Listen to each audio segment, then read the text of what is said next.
There's been a lot of talk among Republicans, people like Marjorie Taylor Greene saying, we don't have a plan. We don't have a good answer when people say our health costs are going up. So if the subsidies expire, which right now they will, what is your response to people who are concerned about the cost of their health coverage going up? Well, I think once again, you gotta remember the subsidies are not going away. It's the enhanced subsidies that are going away, not the subsidies.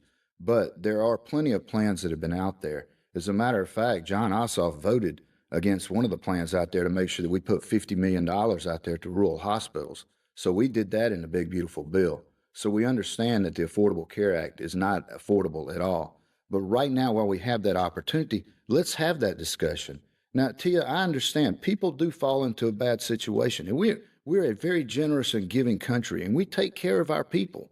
But that's not going to solve the solution. The solution out there is to get the federal government out of your health care, to give you more choices, to make sure that insurance companies are not their profits and their stock rises at 1,000% since Affordable Care went into act. That's who's making the money.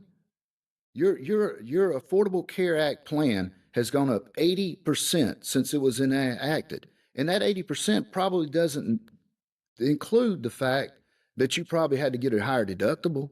You got less coverage, and just to make sure you could afford it, even though it was going up 80%. So, I look forward to even seeing how the Senate comes through with what they're going to do. But at the end of the day, we are going to make American health care more affordable for the American people and more accessible.